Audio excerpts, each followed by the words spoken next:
Some days, of course, I'll get tired. Some days I will get beat up.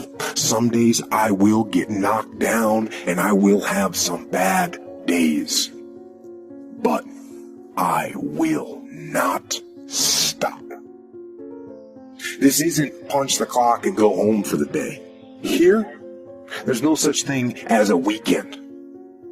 This is an everyday gig. Every day is a Monday. And you might not like that. Me, I love it. To me, every day is a beginning. A new day, a new week, a new shot at life. An opportunity to come out of the gate like a man possessed and attack the day without mercy. Today, I'm putting the pressure on. I am the aggressor. I am on the attack. You don't get this far. You don't get to this point and just stop. People that succeed quitting when things get hard. Any path you take to get where you want to be, if that place is worthwhile to go, it's going to be hard. Struggle, pain, misery, frustration, those are signs that you are on the right path. Nobody that is where you want to be has gotten there without these struggles, without the pain. And if you want to be something great, you are going to have to learn to accept the struggle as part of the recipe. Every single day you need to look yourself in the mirror and ask yourself, what am I willing to do to get what I want? And if the answer is, whatever I have to, you'll get there in time. Yes, sir, you take responsibility for it. That you don't make it happen, that you don't give up, that you don't take any objection or disappointment or defeats personally, that you keep on keeping on, that you don't decide that I can't make it because you can't see the light at the end of the tunnel, that you realize I'm a part of the program. See, as long as you're breathing, you got a shot at your breathing. And here's something you've got to resolve. Not over till I get through. Not over till I get over. Not over till I get what I want. You don't can't open the day, look out. I'm going to come back and take the hinges off. That's not how you got to do that. You got to have that kind of courage, that type of determination. If you want to make it happen, it's you. But you've got to take personal responsibility to make it happen. We can point out many things that can make it easier or can slow us down. But ultimately, it's you. This is a good time. As the 20th century starts to wind down, a few more years as we get ready for century 21, what a good time to set your goals, work on yourself, work on your skills. What a good time to get it together. What a good time to start this process. Personal development, growing, changing, developing, having a good plan for your money and for your life and for your future. Why not now? What's now? No opportunities wasted. Listen to me carefully, guys. Listen to me very carefully. You got to hear what I'm saying. This is important. There are 86,400 seconds in a day, and if you maximize each and every one of them, you will live like you want to live, you will have what you want to have, and you'll be what you want to be. You can have more than you've got because you can become more than you are. If you just remain how you are, you'll always have what you've got. But if you're willing to make changes, the next 5 years of your life can be totally different than the last 5. If you don't change, chances are excellent the next 5 will be like the last 5. For things to change, you've got to change. For things to get better, it's not what happens that determines your future. It's what you do about what happens. Direction determines destination. All you got to do is make a little change in direction to arrive at a brand new destination in 2 years, 3 years, 5 years. You either have to change your life. That is, you got to say, you know what, my body isn't there, I'm going to go work out. My relationship isn't there, I'm going to change it. You know, I'm not making what I got to make, I'm going to retool, I'm going to get a new skill, I'm going to go back to school, I'm going to start a business, I'm going to do something. You have to do something to change your life. Or, in order for you to be happy, if you can't change your life, you're going to have to change your blueprint. Usually in life, it requires a little bit of each. Does that make sense? And if you change your life and change your blueprint, you can have an extraordinary life. Because all of us are going to have times in our life when what we want or think life should be like isn't going to match how life really is. Those moments, if we blame, our life goes into pain. If we change, we can change our life and match our blueprint. The fact that you're not happy has nothing to do with what you have or don't have. The fact that you're not happy is that your life doesn't match the way you think it should be. And you have some idea of how you think it should be. Listen to me. There are those of you who what you're doing is that there are 10 opportunities in a day and you're taking advantage of 7 of them and you think you're doing something. Yeah, you gotta hear me. You gotta hear me. You only have 24 hours in a day, and you've heard me say this time and time again. The way you spend your 24 hours, it determines how you live. If you want the future to change for you, you've got to change. If you don't change, the next 6 years of your life is going to be just like the last 6. You'll still be behind on your bills. You'll still be behind on your promises. No opportunity wasted. Again, no opportunity wasted. If one of us can do it, hey, we all can do it. And now here's my last question. Why not now?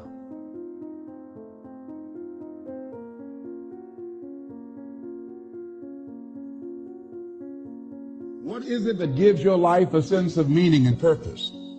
Because once you find that, it puts you in your power place. See, if you know what your life work is, I encourage you to start working on it.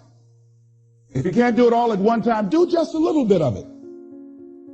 And if you don't know what it is that you showed up to do, if you don't know why you're here, I encourage you to find out what your purpose is here. What is the meaning of your life? What will be different? Have you ever asked yourself that question? I've done that. I remember coming from a friend of mine's funeral and I was reflecting on how much time I had left. And I went for a walk in the park thinking about this guy whose life was so promising. And I mean, he wasn't an old guy. He was quite young, in fact. And I thought about all of the things that he said he was going to do, and he never got a chance to do those things. And I started thinking about my own life and how much time I had left to do the things that I would like to do. And at that time, I wasn't sure what my life purpose was, what my life's work was. I wasn't sure about it at that time. And I thought about it quite a lot. I had some idea, but I wasn't convinced, and I don't think I felt worthy. I didn't believe that it could be me to do this kind of work that I'm doing right now. And I say to you that if you begin to take a conscious effort to find out what it is that you're supposed to do, I say that it can literally save your life. I said that it can literally save your life. 85% of the American public, according to recent studies, are going to jobs that they hate, working on jobs that do not challenge them. They get sick thinking about going. Because, see, when you go to a job and you already know how far you can go, you can already see that proverbial glass ceiling. See, when you're going someplace and you already know how much you're going to make, you already know how far you can go, you're in a dead-end position. It erodes your self-esteem. It lowers your sense of yourself. It creates an inner turmoil. It creates an emptiness in you. So I say that your life is worth finding what it is that you're supposed to do. And I'm not saying quit your job. I'm saying find it and do just a little bit of it. Just start working at it just a little bit, but do find out what your work is and hold on to it and don't let your dream go. Don't let it go. See, and here's something else I want you to begin to look at. Why is it that most people don't pursue their dreams or don't do better than what they're doing if they're capable of doing it? I think that many of us don't go the next step because we don't know what to do yet. And I say that That the reason that we don't even explore the possibility of what to do is because subconsciously we don't believe that it can happen for us, and we don't believe that we deserve it. So here's what I'm suggesting. How much time do you spend working on you? How much time do you spend every day working on your dream? In the last 90 days, how many books have you read? In the last year, what new skill or knowledge have you acquired? What kind of investment have you made in you? So I'm saying that as you begin to look at where you want to go, if you want to make it today, and things are changing so fast you have to literally run to stand still, I'm saying that you've got to make some conscious effort to begin to work to develop you. Here's something else. Most people are not living their dreams because of fear, ladies and gentlemen. Fear, limited vision, and lack of self-esteem is what keep most people doing things they don't want to do.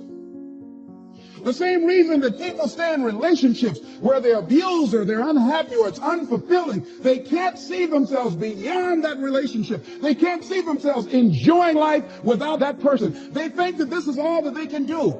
The same reason that people get stuck at a certain level in life. They can't see things being better for them. And they think that this is it and this is all they deserve. This is all they've ever seen. It's been passed on to them. And they think that this is it for them. Oh, no.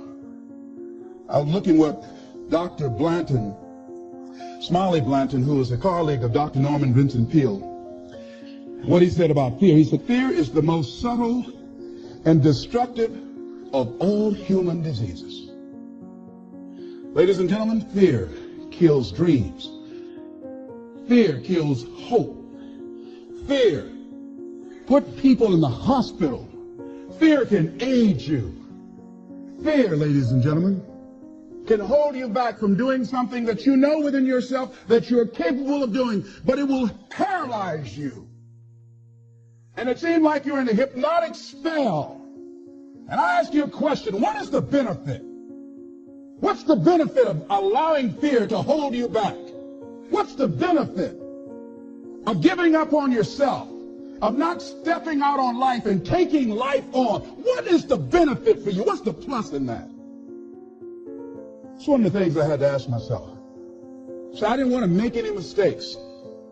I wanted everybody to like me. I wanted to be perfect the first time I did something.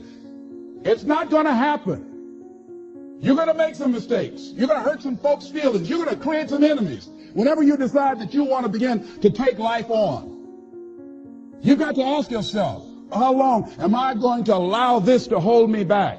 I like what Zig Ziglar says. He said, fear is false evidence appearing real. That is an illusion that we create in our mind. It is a state of mind that can be changed. So let's look at how we can begin to take some steps to restructure that fear, to begin to expand our visions of ourselves, to begin to increase our self-esteem. Webster said that self-esteem means confidence and satisfaction in oneself. Look at your life right now. Whatever you've done up to this point in time, your life is working. Whatever you have produced, it came out of you as a result of the kind of person that you have become. It's a result of your choices. It's a result of your consciousness. Now you have to ask yourself, are you satisfied with what you have produced? Is this what you want? Would you like for things to be better than this? Do you believe that you deserve better than this? Or are you content? This is it. You don't have to do anything else. That you want to resign yourself in life and say, well, I'm happy.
starving like the people in Calcutta? Are you allowing yourself to get off the hook like that? Or do you believe somewhere in the back of your mind or in your heart that there is some other great work for you to do? There's something else that life has for you. And that's why you're here. How do we handle this fear factor? How do we increase our self-esteem? You have to begin to fortify yourself. How do we do that? I believe that you have to begin to consciously monitor your inner conversation and start talking to yourself. Start building yourself up. Sometimes the only good things you will hear about you are the things that you say to you. So I'm saying learn to be your own booster. Start building yourself up. Start encouraging yourself.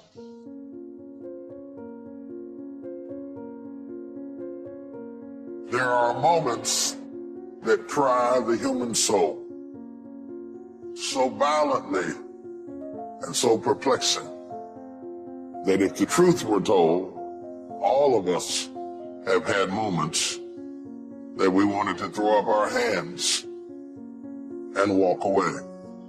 Depression, frustration, anxiety, pain, disillusion. It's just a natural part of the process of becoming a stronger version of yourself. It happens to us spiritually, and it happens in the world physically. You actually have a say-so in how your life goes. You have a determining voice into where your life can go. You have no say-so in what happens to you, but you have a say-so in what you do about it. See, life is 10% what happens to you. It's 90% what you do about it. Everything you see that's beautiful starts out as a seed, but that seed got to get dirt on it. See, you get tripped out because you got dirt on you, but you need dirt on you to develop, because dirt ain't just dirt. Dirt is fertilizer. Dirt is nutrients. Dirt gives you the strength for your seed to push through. See, you gotta have dirt on you to push through something. See, you get mad when haters come your way. You get mad because you get a setback. You get mad because you get thrown off course. You get mad because you get a detour. That's just dirt. You get mad because they talking about you. That's dirt. You get mad because you lost your mama. That's dirt. But show me something that has grown into something beautiful that didn't have no dirt on it. You got to have dirt on you to grow into what God got for you. I'm better. I'm better than I was when I went down. It was good for me that I've been afflicted. I'm better for it. I didn't like it, but I'm better for it. I couldn't see down there, but I'm better for it. See, I was planted in a dark place, but I'm better for it. Every time you go through something dark and you can't see your way out, remember you've been planted, not been buried. I'm not buried in this mess. I'm planted in it. I'm planted in it. And if I'm planted in it, expect me to come back up again. And when I come back up, you will recognize me, because I'm going to be transformed by the experiences that I have endured. I ain't going nowhere. I will break you before you break me. You will not defeat me. You will not destroy me. I'm unbreakable now. You gotta take some L's to be a champion. You ain't gotta take no L's to be a winner, but you gotta take some L's to be a champion. And you tripping on your L's. Your L's about to prepare you.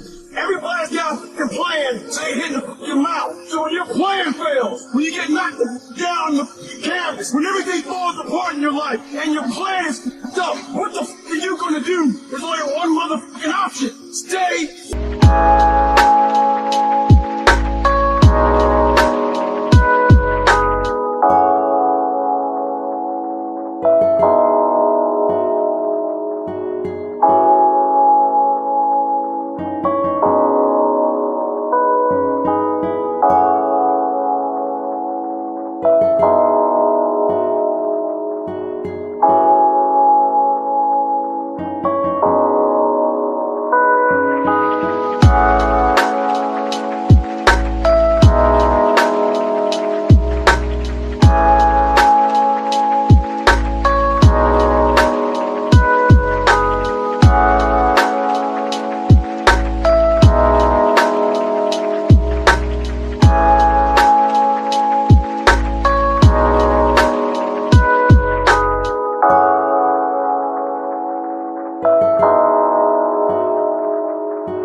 yourself in a position where you can't retreat, where it's do or die, sink or swim. Here's what you'll find out. You'll develop incredible swimming skills. Through the inspiration of desperation, you'll become more creative than ever before. When your mind knows it's not going to quit, your body will adapt to whatever is in front of it. Learn to not let life hijack your brain. Don't allow all these things to make you a lesser person. You must own your mind. Don't let life own yours. As long as you got breath in your mouth, don't you ever give up. Don't you ever give in, because I never told you it'd be easy. But with mental toughness, you can get it done. I don't care how hard you fall on your back. Because if you can fall on your back, you can look up. And if you can look up, you can get up. I'm not going to let this get me down. I'm not going to let this destroy me. I'm coming back. And I'll be stronger and better because of it. I don't care where you come from. I don't care where you were raised. I don't care what color you are. I don't care what gender you are. I don't care about any of that If you do the work consistently, if you invest in yourself consistently, 1 + 1 is always going to equal 2. 2 + 2 is going to equal 4. And 10 years of motherfucking work is going to pay off. You can do this. Don't stop when you're tired. Stop when you're done.